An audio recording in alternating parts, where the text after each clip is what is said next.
What's your name? Tim Hagerty. What's your primary job?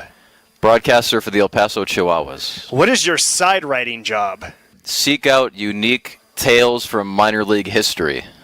Coming up on the latest edition of Life Around the Seams, we talked to Tim Hagerty, except this time it's not an interview.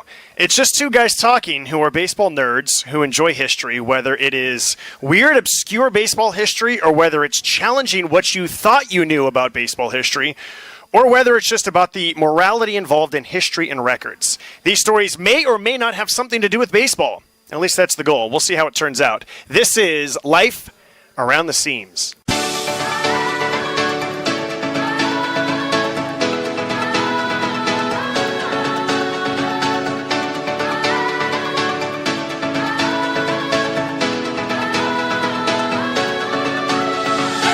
Former Major League pitcher Jim Bouton once wrote, "You spend a good piece of your life gripping a baseball, and in the end, it turns out it was the other way around all the time." Welcome to Life Around the Seams, a podcast about baseball people who have interesting stories from between the lines, and sometimes even more interesting stories outside the lines. Here's your host, Josh Sushan.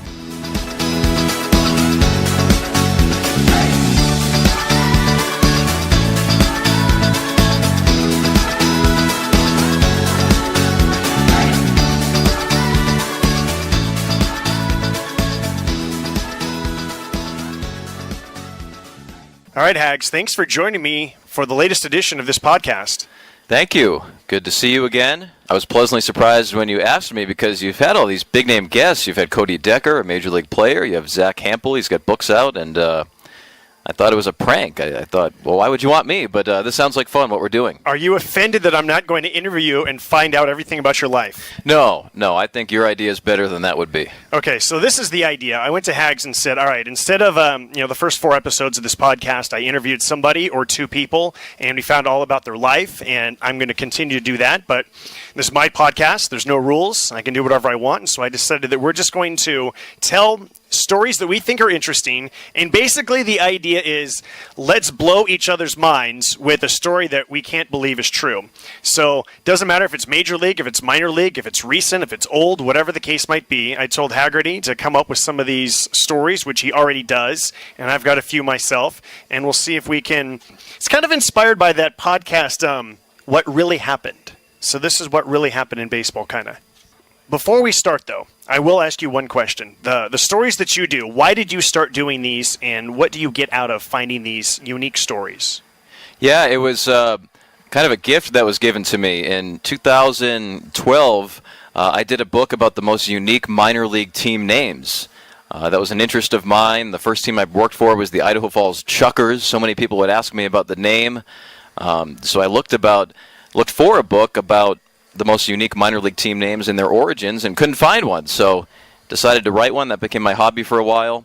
Well, all of a sudden, it reaches a publisher, a contract evolves, this thing's really happening. And this editor calls and says, I don't think this book will sell as it is. I think it needs some stories about the teams. And my first thought was, no, this is about team names. But looking back, he was right. And I was very glad that editor gave that criticism because that opened up my eyes to all sorts of minor league history. I remember finding the first one I ever found was a newspaper article about a Texas League game in the 1890s, same Texas League that still exists now, that was delayed when a wild bull ran on the field. And that exact story was my first introduction to, wow, there are actually articles about minor league games that took place in the 1800s and in every decade since. And there was all sorts of wacky stuff that happened. So since then, I've loved newspapers.com, baseball encyclopedias, old Spalding and Reach guides. And I should note also my uncle, his name's Al Arrighi. He's retired. He's a SABR member, and he was interested in my book and what I was doing. And he'll also assist. That's become his hobby as well, looking through old baseball guides. So it's become a fun hobby. All right, well, based on your fun hobby, that's why I thought that you'd be ideal for this topic. So you are the guest. I have some stories that I think are interesting. Mine might be short, they might be long, but you're the visitor on this podcast, so you're up first with our first unique story of baseball history. Okay, I'm going to take you to 1906. There was a town ball game in Pitcairn, Pennsylvania. Pitcairn.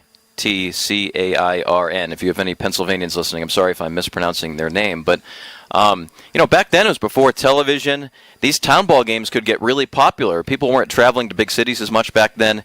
And there would be a local town that would compete against the railroad team from the other town out in western Pennsylvania. They called it the Railroad Town Ball Games.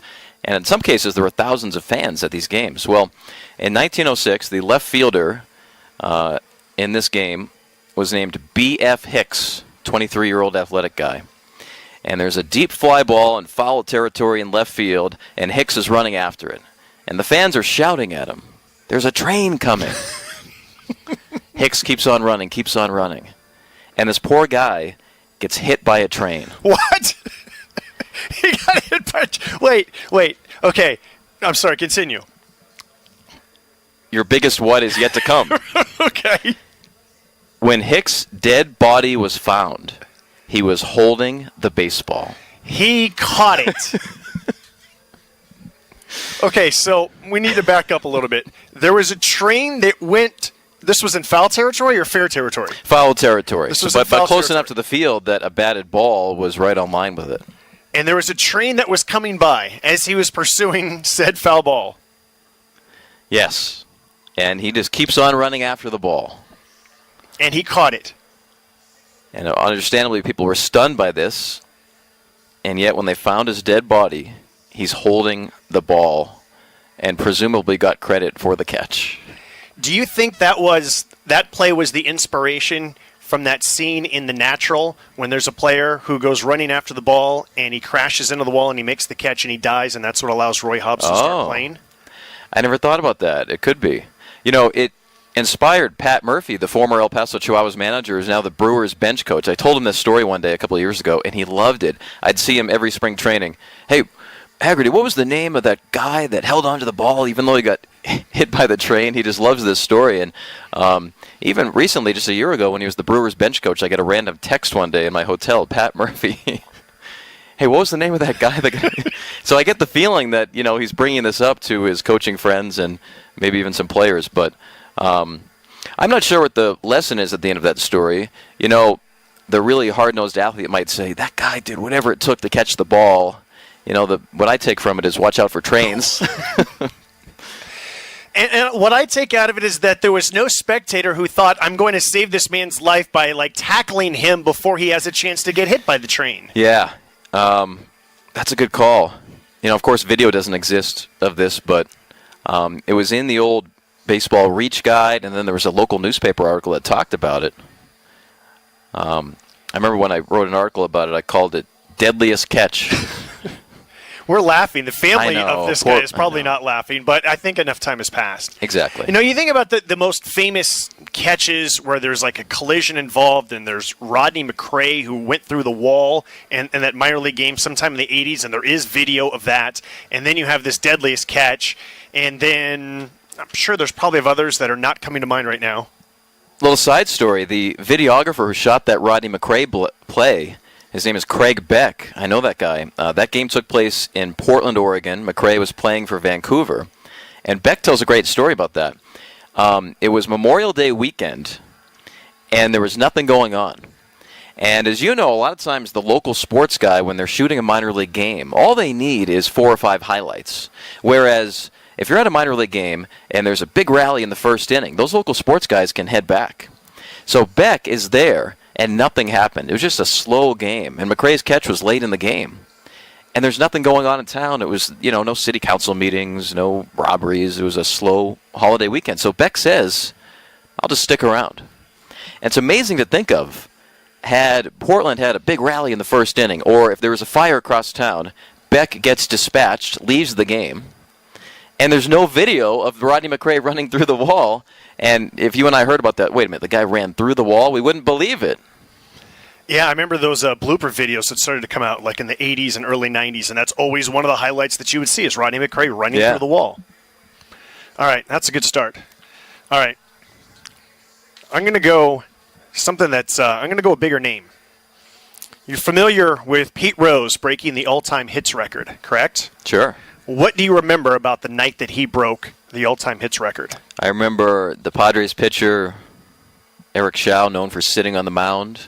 I remember it was against San Diego. I remember his young son, I think, embracing him. I remember all the Reds teammates going to greet him at first base. I've subsequently read something on Saber about whether or not he actually broke it that night. The Ty Cobb hits record is sort of in question about how many total hits Cobb actually had. Well, that's very good, because we're going to tell you that he did not actually break the all-time hits record that night. That he actually broke it 3 days before. Really? And this goes back to the system of morality in baseball and how records were kept back in the old days.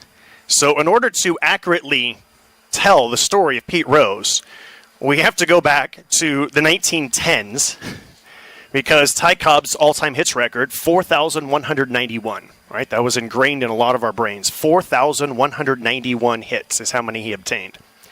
Well, it's the year 1910, and Ty Cobb and Nap LaJoie are famously competing for the batting title. Now, back in 1910, this is before Babe Ruth. It's before home runs are a big deal.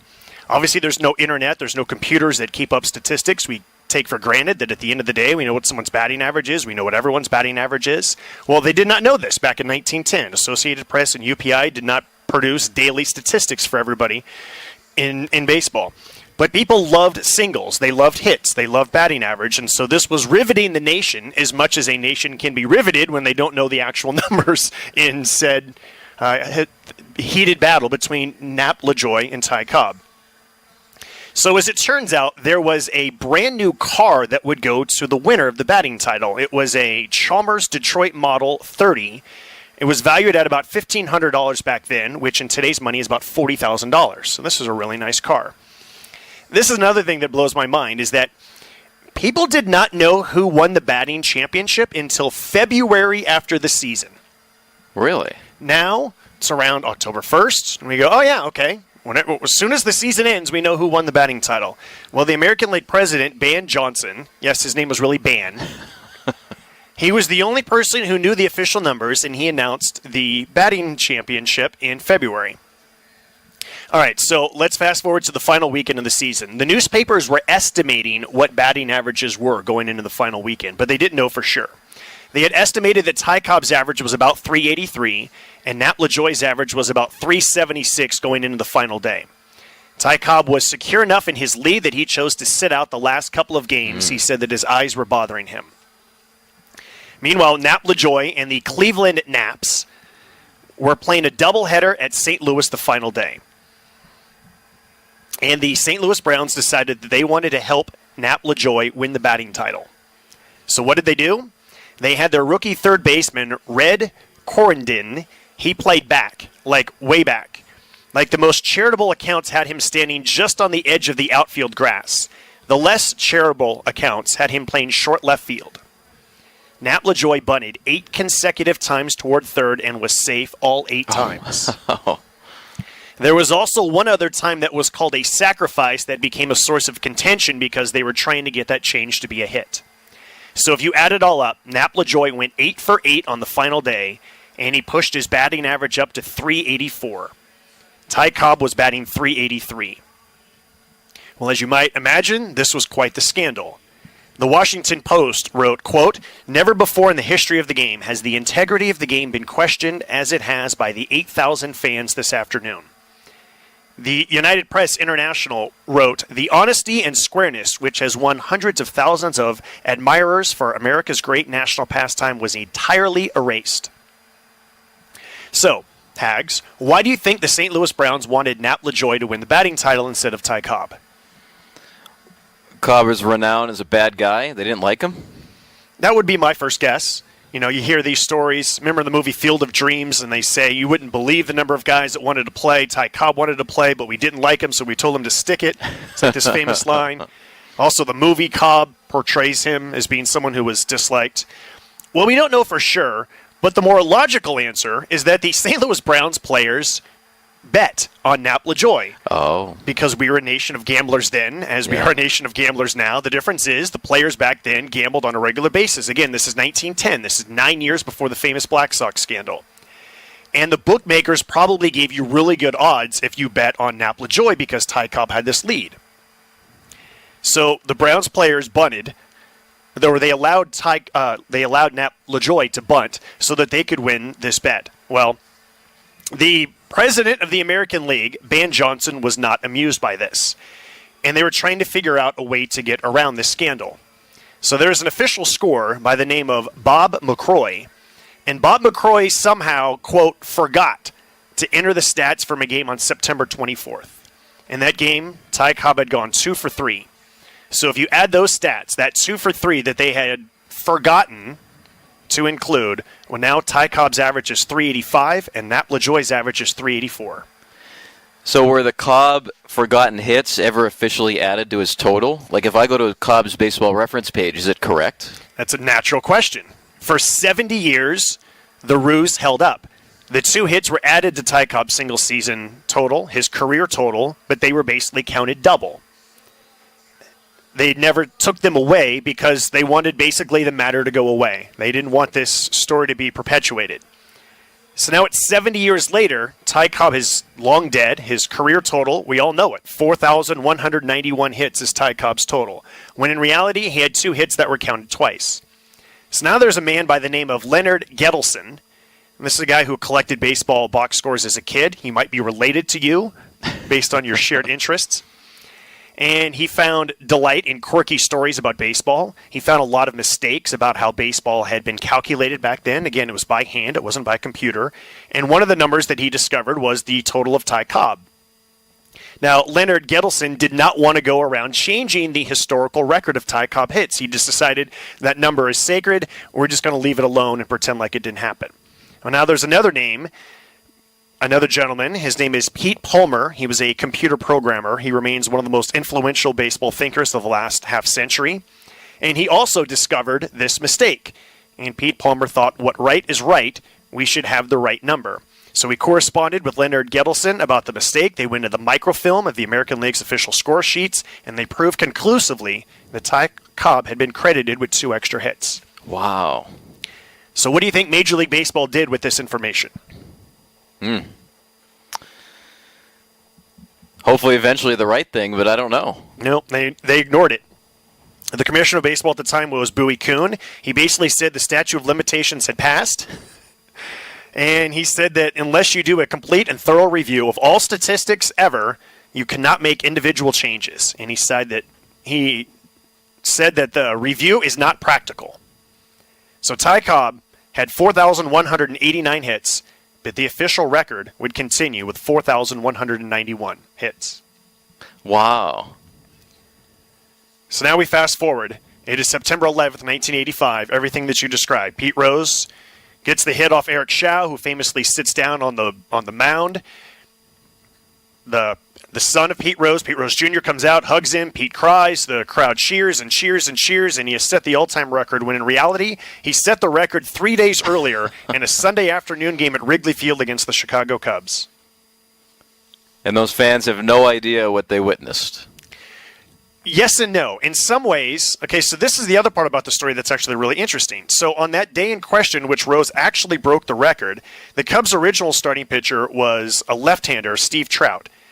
Pete Rose was the player manager at the time, and when the Cubs switched to a right-hander, Reggie Patterson, Rose decided to put himself in the lineup. He took out his good friend Tony Perez so that he could bat left-handed against the right-handed hitting Reggie Patterson.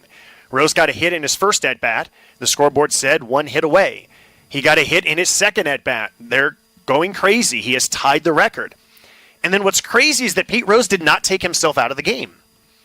Now remember, Pete Rose was terrible in 1985, right? He was a first baseman who did not hit for power, and his batting average was .264. The only real reason why he was on the Reds was so that he could chase this record, and oh, by the way, he was the player manager.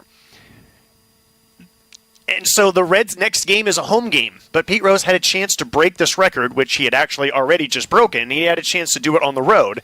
And imagine how upset Marge Schott must have been, right? Marge Schott, famous for pinching pennies, and she wants, the attendance of all of these people coming and filling up Riverfront Stadium in Cincinnati to watch this record be broken. Well, as it turned out, Pete Rose did not get a hit in his third at-bat or his fourth at-bat. They came home. And in the first game back, he did not start himself. In the second game in Cincinnati, he went 0 for 4, and then famously on September 11th, he got the hit off Eric Schau. He broke the record, except again, the record was actually set 3 days earlier. Wow. That reminds me, I've read something about Grover Cleveland Alexander and his wins total. I think his wins total changed after his death as well. I wish I could remember the origin. It was something similar to what you were describing with Pete Palmer. Then, of course, there's that Orioles story about the Sabre member that found an RBI. You remember this? Was it Hack Wilson? Because I thought Hack it was- Wilson went from 190, I think, to 191 RBIs. He added an RBI 60 years after his death. I bet it was a similar pursuit. This player, it was Jim Gentile. Did he play for Baltimore? Could be. He had something in his contract where, and for those of you listening, I'm just riffing here if the details are a little bit off, but he had something where he had a $5,000 bonus if he led the American League in RBIs. Okay. And I think it was Gehrig beat him by 1. But in a similar search through microfilm, they found an RBI. Does that mean that he got And the money or his family got he the money did. retroactively? The Orioles did the right thing. So he tied for the league lead in RBIs, and they had a ceremony at Camden Yards where this person that did the research, as well as the Orioles, presented a $5,000 check. I want to say the player was still living, but if not, it might have been a family member. But, I mean, what an achievement by those baseball researchers. You really change history in a way. It goes to show how much, to me, it just goes to show how much we take for granted. The fact that something happens, we record it, it happens instantly, whether it's in the minor leagues, whether it's in the major leagues, it's on, BAM's website. Maybe there's a scoring change afterwards, but it's immediately updated. The statistics are there. You can see them in real time. Whereas, it used to be the Sunday newspapers when you saw the batting leaders. Right. Well, my first year with a minor league club was 2004, and the big prospect on that team with Kansas City's affiliate was Billy Butler. And in 2011, for some reason, I ended up on his baseball reference page, and it showed that he had one pitching appearance. I thought, what? They just gave this guy more than $1 million. He was only 18 years old. Why would they risk an injury as some kind of fun experiment to have him pitch? And I'm thinking, I don't remember that happening. And then I remembered he didn't. We also had Billy Buckner on the team. And 2004 was the final year of the previous stats company. 2005 is when BAM took over, and they've been much better. For years, it was House Sports Data until the end of 2003. And then this one year, 2004, was just this in-between company, and there were all sorts of errors like this. And I can remember being on my hotel room phone trying to call them, because you had to physically call to get something changed. And they said, yeah, we'll do it. And all of a sudden, a couple weeks passed, and the season ended. And Billy Buckner came in and pitched in relief, allowed a few runs. They thought it was Billy Butler. And here I was 7 years later, they never changed it. Really? So I wrote a fun little article about this, and through the wonders of Twitter, it found the right people, and now they did correct it. And poor Billy Buckner's sitting there 7 years later with some added earned runs onto his career total. Sorry, Billy. All right, you're up next. What do you got? All right, let's keep it in town ball. This is a battle between two small towns in Missouri. May 1931. It's Cascade against Buckhorn. Cascade leads 1-0 with 2 outs in the bottom of the 9th inning when a hitter named Byron Hovis hits a fly ball to left field. Clarence Johnson goes back to the fence, and according to the Dunkirk Evening Observer newspaper, the ball splits in half. One piece flies over the fence. One piece is caught by the left fielder. So these umpires get together, and they have this King Solomon-like decision. Because remember, there's 2 outs in the 9th inning, and it's a 1-0 score. And the So on baseball one has hand, split in half. The baseball splits in half. If you believe that the ball that went over the fence should count, it's a home run, it's a tie game in the bottom of the 9th. If you believe that the other half of the ball, which is caught, is really the one with merit, then the game's over, and the batting team loses 1-0. Fans are going crazy, according to this Dunkirk Evening Observer newspaper. Or does the home crowd want it to be a home run, or does the home crowd want it to be an out? Which way? It's the bottom of the 9th, so they're Okay. hoping for a game-tying home run. Okay. I have to imagine they're also stunned by what is taking place, and how are we going to play tomorrow because our baseball's broken? The umpire says both halves count. The game is over, and it's half of a run. Cascade, in the official article, beat Buckhorn 1 to a half. I love it. That is actually a really smart explanation. I guess how else could you do it? Because you can't do a do-over because the ball's busted. I mean, would you get into percentages? Well, he caught 52% of the baseball versus 48% of the baseball went over the fence, and whatever is the larger total is the deciding factor. I just remember when I read that, never thinking about the possibility that a team could score half of a run. But it has happened. What was your headline for that? Did you have a headline for that story? Yeah. I wish I remember what it was. Oh, that's okay. Yeah. A baseball gets split in half. And once again, I think of the great Roy Hobbs and how he hit a baseball and it exploded, right? Right. And so the outfielder's picking up the baseball and it's mush and they're throwing it in and the umpire says, "Where's the baseball?" "It's right here." "No, what is that?" "No, where's the real baseball?" So all of these stories always come back to the natural somehow. Maybe whoever wrote The Natural did all of this research before you did, and then just turned it all into a brilliant screenplay. Yeah, it was my grandfather or something. Right. I never thought about that with The Natural. Of course, a lot of The Natural was taped at a minor league ballpark in Buffalo. New York Knights. Yeah. Okay. I got one. This is about the question of when does an inning actually start? So it is...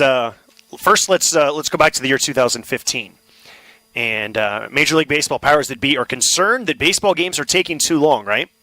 So they implement pace of play rules so that there's a certain amount of time that you must be ready between innings. There are a certain amount of seconds that you must deliver the baseball between pitches, or else you will be assessed a ball or a strike, depending on who is not quite ready. Well, back in 1911... Major League Baseball was also worried about how slow games were taking. They were worried that the current generation of baseball fans in 1911 thought the game was too slow. So our good friend Ban Johnson, yes, Ban Johnson is getting a second plug in this podcast. He championed a new idea, and that was to limit the number of warm-up pitches. And Ban Johnson declared that the pitcher had to be ready whenever the batter stepped into the batter's box. Nowadays, you get a maximum of 8 pitches. You can say after 5 or 6 that you're ready. But basically, when the pitcher says that he's ready, is when he's ready. But back in 1911, Ban Johnson said, no, the inning shall begin when the batter steps into the batter's box. And it's the batter's choice of... Yes. Okay, well, now there was a player by the name of John Phelan McInnes. His nickname was Stuffy. You want to take a guess on why his nickname was Stuffy? His body size? I like that. However, apparently his unique nickname is from his boyhood playing days when teammates and spectators would shout, "That's the stuff, kid! That's the stuff!" So he got the name Stuffy because that's the stuff, kid! That's the stuff! So Stuffy McInnes is 20 years old. He's playing for the Philadelphia Athletics. The date is June 27th, 1911, and they are at Fenway Park. Boston pitcher Ed Karger is warming up. And as pitchers did back then, they would not max effort. They would just kind of lob the ball in order to warm up their arm. The infielders and the outfielders are still making their way out to the positions. And good old Stuffy realizes what's going on. So he steps into the batter's box. This pitch is lobbed in, this warm-up toss, and he cranks it out to the outfield. And Stuffy starts running. And the Red Sox infielders and outfielders are not quite sure what's going on, but Stuffy's around first. He's heading for second, and so now the Red Sox players are chasing after the baseball. The baseball rolls all the way to the wall. Stuffy is around second. He's heading for third. They're scrambling to chase after it. Stuffy goes all the way around the bases for an inside-the-park home run. As you might imagine, Hags, the Red Sox were not amused by this. They did not think that this should count. And so they protest to the umpires. This should not count. We were not ready. This was just a lob throw into home plate. The inning had not begun yet. Well, the umpires get together, and they decide A rule is a rule. The inning begins when a batter steps into the batter's box. He swung at the pitch. He hit it. The inside the park home run stood. It counted. Well, the next day, the rule was changed. Really? And so now an inning shall not begin, and so the pitcher has had a chance to utilize the full complement of warm-up pitches, a maximum of 8. But that home run, to this day, still stands. That inside-the-park home run still stands. Maybe the most memorable inside-the-park home run in Fenway Park history, which inspired the end of a very brief rule change. So ban the rule. Correct. First thing that comes to mind, when we hear something bizarre like that, we think about it on the spectrum of today's game. And there weren't broadcasts back then, so you didn't need the time between innings. I could see where that originated at the time. Really, your only money source were people buying tickets. It wasn't Flat Screen Friday at Southwest University Park in El Paso, where every other half inning someone gets a free flat screen TV Right. between innings. That's one of my favorite all-time promotions, by the way. Yeah. I love it. Times have changed. Stuffy McGinnis must have been a good player because I've heard that name. I can't remember the context, but you figure a guy back then, if we've heard of him, he must have been a strong player. Well, he went on to play 9 years for the Philadelphia Athletics. He spent 4 seasons with his hometown Red Sox. He helped the 1918 Boston club win the American League pennant in the World Series. That was their last title before the Misfits from what year? 04. 04. Broke the curse of the Bambino. He also played for the Boston Braves, Indians, Pirates. So he had a long career. 19 major league seasons, Okay. 307 career batting average. Really good player. Stuffy McGinnis. That's the stuff. Imagine if you're coming back from a commercial break, Hags. The guy you're was running. and you're trying to explain to your audience why there's an inside the park home run and you missed it. Wow. Be funny if the commissioner's office is listening to you and they get ideas on pace of play. It also cracks me up because whenever you hear stories about what's wrong with baseball, inevitably you run across some article from 100 years ago that says, yeah, they were worried about how much money was involved in baseball back in 1910, and the money is ruining Right. baseball, or the game is going too slow. Again, this was 1911, and they were worried that the games were taking too long. I remember one time hearing Ken Burns, the great documentary filmmaker, talking about his baseball series, and he said he found a quote from the late 1800s in which a baseball manager said, kids these days just don't play the game the way I did. And he said it in the 1800s. Which does make you wonder when someone says, yeah, he's old school. What does that Right, mean? yeah. Does that mean 1960s? Does that mean 1930s? Does that mean 1890s? What exactly is old school? Which I try to think about when there is a new style of play today. I've been broadcasting minor league games enough to really see a change when it comes to the openness with celebrating. Right. And I think anytime something like that evolves, you have to think about Stuffy McGinnis. The game's always a change, and try to keep up with the times. Sure, you can take issue with things here and there, but don't become like that guy in the 1800s on the Burns quote. Right. All right, you're up next. What do you got? Okay, let's go to something a little more modern era.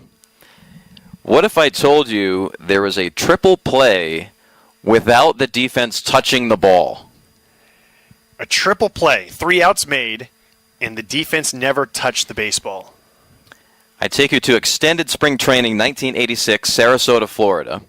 There's now an Orioles minor league manager named Keith Bodie who was managing this team. And he recalls this story with such clarity, the players' names, everything about it. And you see why he remembered it. So here's the scenario. Runners on at first and second at this extended spring training game. Bodie is with the White Sox club. They're playing the Astros club in Sarasota, Florida. Runners on at first and second. No outs, obviously. All triple plays begin with no outs. It's a hit and run play. Both runners take off. Batter hits a pop-up in the air, as opposed to a pop-up on the ground. Hits a pop-up. You're a writer. I can't be redundant. You're going to kick me off the podcast. So this guy hits a pop-up. Infield fly rule's called. 1 out. Batter's automatically out. Batter is out. There's 1 out. Runners advance at their own risk. Runner at second senses that this is a pop-up. I'm going to kind of linger near second. Runner at first is unsure of where the ball is. He's just flying around second, despite the third base coach saying, no, stop. And he passes the runner who was at second. 2 outs. Can't pass another runner. The one remaining runner gets hit by the batted ball. 3 outs. And Keith Bodie says that actually happened and remembered the exact details of a game that took place 32 years ago. Considering that it was extended spring training, for people who are not familiar, extended spring training games are those players who are not assigned to a full season minor league team. They often play in the morning before it gets too hot. They play a lot of inter-squad games. In this case, it was 2 teams playing one another. There's maybe 20 people in the stands. It's pretty much just girlfriends and wives and retired folks who are watching this. How shall we say, it's very liberal in terms of winning inning ends. They don't want a pitcher to have to throw 50 pitches, so if he throws a certain number, even if there's 3 runs on base, they might say, roll it over, and that means the inning is over because he has thrown a certain number of pitches and they don't want the pitcher to get hurt. So there was, I'm guessing, including the players on the field, there was probably less than 100 people who were witnessing. Yes. And out of those, there's maybe 5 who understood what happened. The players sure didn't. It's a talented but very raw level of play. It's a lot of high school players, foreign players that are new to the United States. These guys have great skills. That's why they're there. But this is below rookie ball or single A. Do you think that afterwards, what was the name of the manager again? Keith Bodie. You think that Keith Bodie went on like a chalkboard or a marker board with like a diamond and sort of like explained, okay, these are the rules of baseball, and this is never going to happen again the rest of your life. But you just witnessed something amazing, and this is what happened, and this is what was this a teaching moment? It had to have been. For Bodie, I got the sense getting to interview him about this. This is what I loved and continue to love about talking to these journeymen who every year they're in a uniform and they're on these buses going from city to city. And Keith Bodie, he was just put into the Texas League Hall of Fame. I think he's in his 60s now. I think he told me he was picked out of high school. So this guy's been at professional baseball ballparks at various levels for 50 years. And what I loved is that this guy remembered the identical details of it. So I think it was a teaching moment for the players. And the fun part is for Bodie, it's the type of thing he's telling at a campfire or he's telling over some beers with his fellow minor league managers. For him, I think it's such a unique memory. I once turned an unassisted triple play in a slosh ball game. Slosh ball? Slosh ball. Slosh ball is something that we played at San Diego State. You put a keg of beer at second base, and you're not allowed to go from second to third until you finished an entire cup of beer, which means that triples are like really difficult. Right? Triples are really difficult.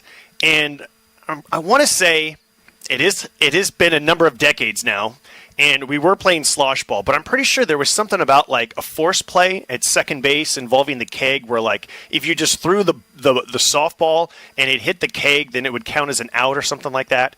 So there was something like I was playing shallow center with a beer in my right hand and a glove in my left hand, and I came in and I made some catch and I like touched the keg and I touched somebody else, and I remember that I just like pointed and said it really confidently, and everyone was just like, "Yep, okay," and that was the end of the inning.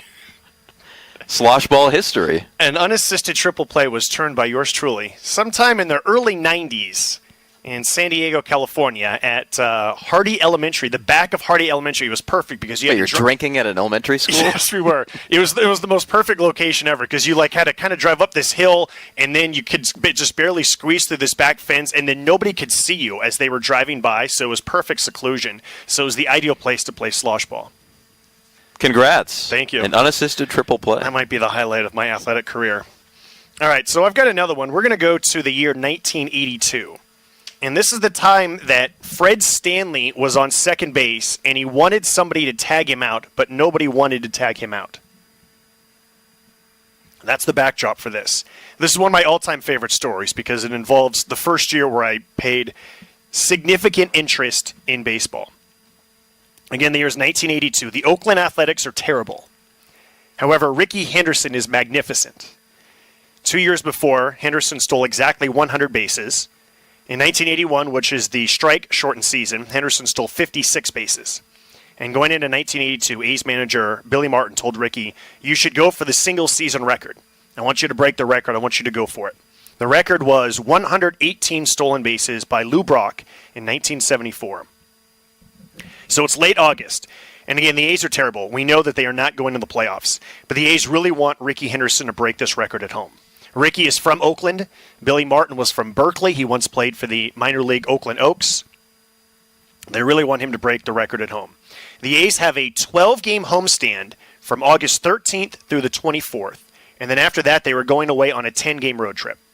So if Ricky did not break the record during this long homestand, he would surely do it on the road. And again, it's all about attendance. You want to try and break these records at home. Ricky Henderson had 107 stolen bases going into this 12-game homestand. The record is 118, so he needed 11 to tie and 12 to break the record. Well, the final game of the homestand was a day game, Thursday, August 24th. It's against the Detroit Tigers, who were managed by Sparky Anderson. Ricky Henderson is at 115 stolen bases. He needs 3 to tie the record and 4 to break the record. In the first inning, Ricky walks. He steals second. Wayne Gross then walks. Ricky and Wayne Gross execute a double steal. Ricky then scored on a wild pitch. Classic Ricky run. No hits. The ball never left the infield. In fact, the A's scored 3 runs in the first inning on 0 hits. There was 3 walks, a wild pitch, a ground out, and a sacrifice fly. So, Ricky is now 1 away from tying the record. In the second inning, with 1 out, Mike Heath walks. He's the catcher. He was batting 8th, and they did not want people getting in the way of Ricky Henderson. Heath tried to steal second base. He was safe.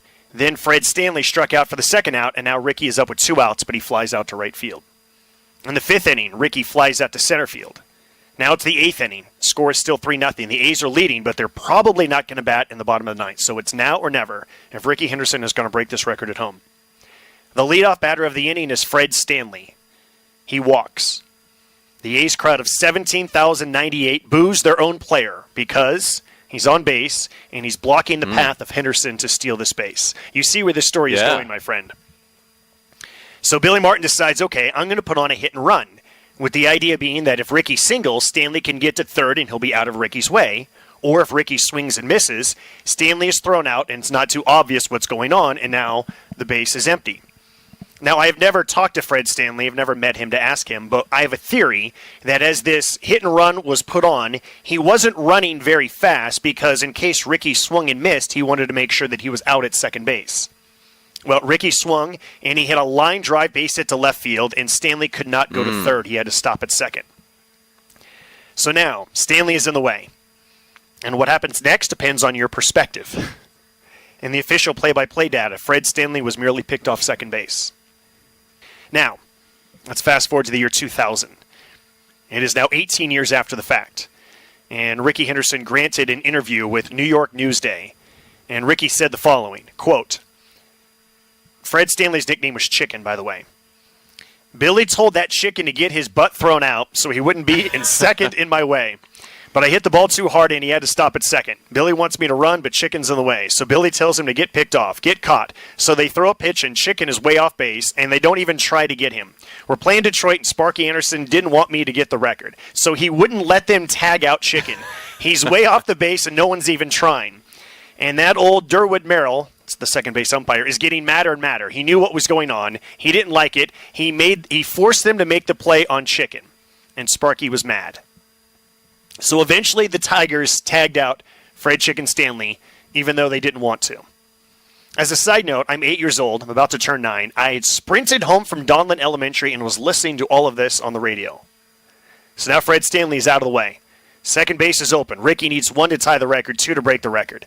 Ricky takes off. Ricky insists that he was safe, but he was called out. And there's a lot of people who believe that the umpire was going to call out Ricky Henderson no matter what on principle because of what had just happened. This is what Billy Martin said after the game. Quote, the umpire thought we had Stanley deliberately picked off. We had a double steal on. He was stealing third base. The only way that Stanley can get it is to get a big jump. I said, pal, he was safe. He earned it. You should be ashamed of yourself. Well, after the inning, Dwayne Murphy goes out and argues about what happened. Dwayne Murphy gets ejected. Then Billy Martin goes out. He gets ejected. Bench coach Charlie Metro goes out, and he gets ejected as well. Ricky did not get ejected, but the center fielder, the manager, and the bench coach did. And after the game, Tigers manager Sparky Anderson said the following, quote, "All honor has left this game if Stanley is not fined the highest figure ever. If he isn't, there is no commissioner of baseball. I'm not talking in ones and twos. I'm talking tens and 20s. He's discredited this game, and it's totally unforgivable. I don't even want to hear what he has to say." The next day was a day off. The day after that, Ricky stole second base. He tied the record. The same umpire, by the way, Derwood Merrill, made the safe call. And then the following day, August 27th, 1982, on my birthday, shameless plug, Ricky broke the record in Milwaukee. He stole 4 bases in all in that game, and he finished with 130 for the season. Wow. So I get there are tales of people out of respect for a great opponent giving them a gift. It's suspected that Chan-Ho Park fired a fastball down the middle to Cal Ripken Jr. in the 01 All-Star game. Didn't Brett Favre kind of make sure that Michael Strahan's sack record? Yeah. I remember Terry Kennedy, the great catcher who used to manage the Padres AAA team, telling me out of reverence he had for Johnny Bench, Terry was catching for Bench's final at-bat and let Bench know a fastball was coming. Now, they're not lobbing it in. It's still a major league fastball. You still have to earn it. But it's interesting that in that story, the opposite was taking place. I guess maybe in the others, like in Ripken and Bench, they were veteran players at the twilight of their career, whereas Henderson was a young, brash, maybe even up-and-coming player at that time. Might be the difference, but it's interesting somebody like Sparky Anderson, with so much time in the game, acted that way. It actually doesn't surprise me with Sparky. I mean, Yeah. Sparky was as hard-nosed and as whatever old school means, whatever decade or century old school refers to, is Sparky Anderson. I read this great book by Joe Posnanski about the 1975 Reds, and it was really this culture clash of the way that the country was going with longer hair, and especially when the A's and the Reds met in 1972, and the A's had long hair and they had mustaches and beards and they had colorful clothing, and the Reds was like, no, if you're going to be seen in public, you must be wearing a suit and a tie, and we're going to be clean cut. We're the All-American Cincinnati Reds versus those outcasts from Oakland, California. So Sparky definitely saw the world in a certain way, and in his view, now this also might have been. Sparky Anderson and Billy Martin managed for a long time. They probably have had a lot of different times where they crossed paths and did not like one another. That's true. So there could have been some additional history that's going on here. Well, So once again, where- it goes into like morality and like the right way, quote, the right way to break a record or the wrong way to break a record, and how much importance we place on doing it at home, especially if it leads to bigger attendance. The key to that story to me is that the A's were out of it. Yes. You'd never want to do anything to jeopardize a game that had consequence. You see that in September when a major league team has clinched a playoff spot. Now, if they're playing the last place team, they'll rest some regulars getting them ready for the playoffs. But I've seen the good managers, out of respect to the game, if they're playing an opponent that has to do with another pennant race, they're still playing their guys. They're still fighting to win that game. So I think that's an important part of your story there. I don't blame Stanley. I know the quote there, people are upset with him saying he should be massively fined. If his manager told him to do it, I don't blame Stanley. I got to think if I'm the runner at second and an iconic manager like Martin told me to do something, I would do it. And also, I think it's kind of like, we're galvanized in this season by what Ricky Henderson's trying to do when we're all pulling for our teammate, and you want to reward the fans who have been here and give him an opportunity to do it. It's a very gray matter. I can totally see why Sparky was upset, but I can also see why Billy Martin, prideful guy. I'm from Oakland. Ricky's from Oakland. It's a day game in Oakland. 17,000 is not a huge crowd, but actually, by Oakland standards, especially in 1982, like for a day game, that actually is a big crowd, and the crowd is delirious. They're fired up. Remember, every game was not on television back then. The reason why I rushed home and was listening on the radio is because it was not on television. As it turned out, I want to say, now this could be my brain from age 9 not comprehending the reality, but I want to say that they added the next 2 games on television in Milwaukee because of the record so that we could see it. I don't know if they were originally on the schedule, So it all kind of like, again, I just think it becomes an interesting morality situation question, and from how different the world is. Yeah. What I like about baseball is the generosity toward opponents. I think a lot of old school people might have a different view on this, but this is a great story. I don't think Rod Barraus would mind if I shared. It's a story that shows the tenacity of Scott Rowland. But Rod was catching for Toronto. Scott Rowland was his teammate, and there was a batter who swung and fouled the ball down off his foot, and this batter's just hobbling in pain all around. And as the batter's finally ready to get back in the box, Rod picks up his bat and gives it to him. And Rowland was such a competitor after the game. He said, "Don't do that." But I see people do that all the time. You see the catcher. So I guess on that tiny example, what's your viewpoint? You are, in a small physical way, making the batter a little more comfortable. I kind of like the politeness, the gentleman's agreement that baseball has with little gestures like that. But I also see Rowland's perspective. He was probably an old school player, the way you mentioned that phrase earlier, that didn't like any kind of advantage. That's your enemy for those 3 hours. So did Scott Rowland ever, before the game during batting practice, go up to a former teammate or a guy from his area and give him that man's shoulder in and then kind of wrap it around halfway hug? I wonder if maybe he didn't, or if maybe at 7:05 is when he got into that mode, whereas around batting practice time, maybe it could be friendly then. But once the game starts, no helping of a bat to an opposing player. All right, we got time for one more. What else you got, Hags? Okay. I like how I say we have time. We have endless amounts of time. It's a podcast. We can go on as long as we want. So let's go back to the Cotton States League. What's great about the Cotton States League is it was a well-documented Class D league in that they had newspaper coverage, and then those articles live on. What I find in my hobby, as we described it earlier, is some of these leagues, based on the newspaper coverage. Nashville, for example, there's so much on Nashville baseball history, game stories, features, going back decades. And fortunately, this league has a lot of that as well. So in 1908, it is pouring rain in Vicksburg for this Class D game in Mississippi. And the infield dirt is flooded. But this umpire, out of integrity for the game, wants to get it in. It's August. It's late in the year. Probably an important game. Umpire's name is LaRoque. LaRoque? LaRoque. LaRoque. And according to the Spalding 1909 baseball guide, LaRoque says, okay, the infield dirt is flooded. We just can't play there. But we're going to set up a diamond in the outfield. Makeshift diamond. He counts out the baselines, and they batted from in front of the center field fence and played a game oriented that way. And even by 1908 standards, this was stunning. The Spalding 1909 guide says this is, quote, a precedent in organized baseball circles. Even back then, they thought this was crazy. But the game counted. They did it.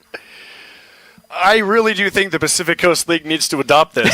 I think it needs to be put into the bylaws that we will cover the infield dirt, but we will simply just create a new makeshift diamond in center field because the grass, that's what you hear everywhere. The grass drains great. Don't have to worry about it. As long as the infield's protected, we're fine.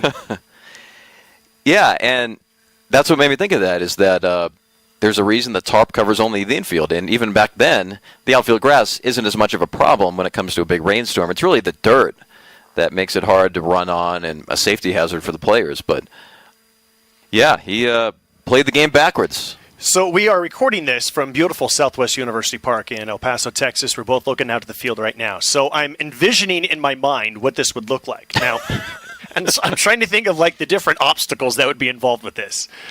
Number one, there is not netting for wicked foul balls. Yeah. And so that would be an issue for the fans. But the fans who sit in what is normally left center, it is a grass berm area, they suddenly have front row seats.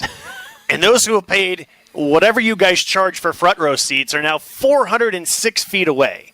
Now, do you think that management of the El Paso Chihuahuas would say, all right, fans of the first row, you get to pick your seats out in left center field for this reconfigured game, and sorry, folks, in the general admission area, we're going to force you to sit next to the dugouts, which is now the outfield? I have to think there's no active minor league general manager that has thought about how they would handle this. It seems like that would be a real hassle, though, to move everybody. Maybe you just kind of treat it as a gift for the folks that were in the less expensive seats. But then I look at the foul poles here. There's no way there's an outfield line connecting to any makeshift foul poles. So there really was a lot of pressure on the umpire for fair foul balls. That actually reminds me, I've heard a lot of stories about how, and this happened multiple times. I want to say that it happened at Wrigley Field in Chicago and other places where you'd have a big crowd and you'd have an overflow crowd, and they would just do standing room only on the warning track. Yeah. So a home run would basically be once the ball disappears into the crowd. It wouldn't have to go over the fence. It just, once it gets into the crowd. And so when the home team would bat, the fans would move forward like 10 feet. So to make it a little bit shorter in order to hit the home run. And then when the visiting team is batting, they move back as much as they possibly can in order to add a couple of extra feet in order to try and gain an advantage for the local 9. Huh. With the Cotton States League game, I think we haven't touched on the biggest thing. There wouldn't have been a mound. That's right. Pitcher was just throwing from level ground. Is this why, going back to your first story, somebody died chasing a foul ball because they had reconfigured the field? Could have been. When you asked me about an earlier headline, I couldn't remember, but this one I do. We called it Pickup Game. That is great. Pickup game. All right. You got anything else? I have one more, but it's really long, and I kind of want to keep this around an hour. So do you have one more that you want to share with us? Sure. There's a player named Mike Donlin who was batting .402 for the Santa Cruz Sand Crabs in 1899. Santa Cruz is where Isotopes manager Glenn Allen Hill is from. It's a beautiful area. I love big Santa surfing Cruz. area, right? Yeah, love Santa Cruz. My mom used to live there. We'd go there for the day all the time. Okay. So this guy's hitting great. He's getting some national coverage in Sporting News and some other publications. And the Cardinals say we want this guy. Donlin, though, was a bit of a loose cannon. So when the Cardinals called him, he was in jail for public drunkenness. They were able to get a hold of him and offer him a contract. So the St. Louis Cardinals have called up a player from jail in their history.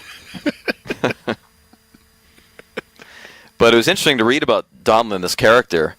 This guy was wild. Later in his career, he got stabbed in a bar room. In a separate incident, he got kicked out of the American League for a fight on a subway. Not suspended, kicked out of the American League. And in 1904, he reportedly sang so badly at a tavern that a patron pulled a revolver on him. That's a bad song. Again, I'm thinking of how life imitates art. And so, Major League, where were you last year? California Penal League? Maybe this was the inspiration for Wild Thing. Maybe this was the original Wild Thing. Once again, showing that when it comes to what players Major League Baseball teams are going to sign, morality only goes so far as a 400 batting average. Even back then, yeah. Wow, I want to know more about this guy now. I mean, that's some really bad karaoke. Yeah, Mike Donlin. Mike Donlin. All right, Hags, this was fun. I hope you enjoyed it. I did. Great idea. Maybe we'll do this again if we can come up with some interesting ideas, and I'll try to make mine not last 20 minutes. No, good stories. I learned a lot from you. You're so motivated. You have these side projects you develop and you nail them. So glad to be part of it today. So today we learned that when you are pursuing a foul ball, you should watch out for trains. We learned that if a baseball splits in half, you can get a half run. We learned that there's a person named Ban who had a lot of influence.